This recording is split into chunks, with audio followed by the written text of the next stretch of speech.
On en parle de temps à autre, pourtant elle ne cesse de prendre de l'importance en cette fin de siècle de troubles métaphysiques. Je veux parler des sectes, et tout particulièrement celle devant laquelle je me trouve et dont le culte est voué à la déesse Rishnu, culte dont le renom et le charisme sont grandissants. Nous avons voulu en savoir plus. Le mode de vie est très simple.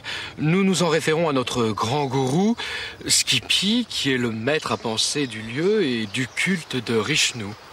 Est-ce que vous pouvez nous résumer la pensée de votre gourou? Tenter une résumance de la pensée fulgurante et spiritique de Skippy me paraît impossible, mais il me vient un précepte médiateur de la pensée Rishnu qui est que tout bien que tu détiens est un souci qui te retient. Et Skippy est là pour nous ôter tous nos soucis. L'abonnement spirituel est de 5000 francs par mois. En ce qui me concerne, j'étais catholique, j'étais lié au mouvement intégriste. Revenir aux messes en latin me paraissait un pas vers la purification. Et puis j'ai appris qu'avant les messes en latin, les messes étaient dites en grec. Alors j'ai créé un groupuscule encore plus intégriste. Et puis un jour, j'ai appris que Jésus avant était juif au départ. Et vous imaginez dans quel désarroi spiritique je me suis retrouvé. Et j'ai rencontré Skippy. Et depuis, j'ai découvert une totale liberté de pensée cosmique vers un nouvel âge réminiscent. C'est en dissimulant notre caméra que nous avons pu assister à la messe à Rishnu. Après l'incantation, le gourou parvient à la transe et c'est à ce moment qu'il procède à la quête donatoire transcendantale.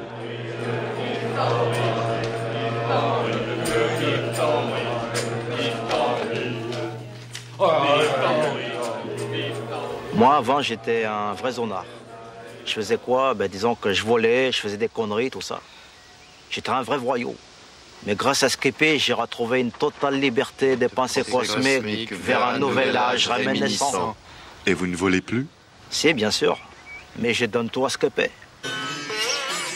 La seule richesse spirituelle est dans nos publications. La lumière d'or est dans nos CD compacts.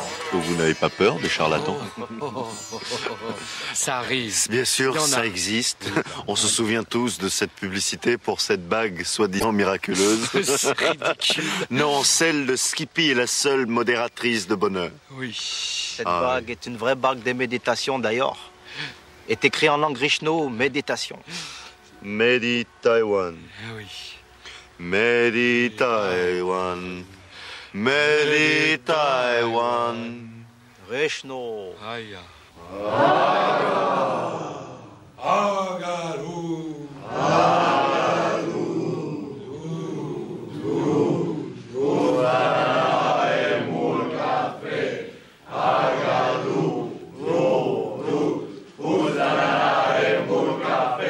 Ce que j'apprécie dans la pensée Rishnu, c'est qu'elle est moins réductrice que les autres. Il n'y a pas un Ancien Testament, un Nouveau Testament. Chacun fait son propre testament en présence de Skippy. Skippy, c'est après bien des parlementations qu'il a bien voulu nous accorder une brève interview. Cet élan, cette complicité totale de vos fidèles envers vous, vous l'accordez à quoi? Moi, j'y suis pour rien. Hein. Je suis que le maillot véhiculatoire de la pensée Rishnu. Hein. Vous êtes originaire de l'Himalaya, je crois. C'est-à-dire que je suis d'origine tibétaine. J'ai été élevé par le grand Dalai Lama. Et après quoi, je me suis dit, putain, il faut que j'aille dispenser la pensée Rishnu à travers le monde, quoi, voilà. Onga Rishnu. Onga Rishnu. Dahun Rishnu. Dahun Rishnu. Merde. C'est tout. Bon, maintenant, alors, vous signez, vous adhérez à la secte, ou vous vous cassez, parce que moi, j'ai du pain spiritique sur la planche. Eh bien, merci, grand gourou. Putain, il se décolle, là, ou quoi? Non. Sincérité, charlatanisme, chacun est en droit de penser ce qu'il veut. Quant à moi, je vous rends l'antenne et vous souhaite à tous de retrouver une totale liberté d'esprit cosmique vers un nouvel âge réminiscent. J'arrive, mes amis. Mes amis, j'ai quitté FR3 pour vous.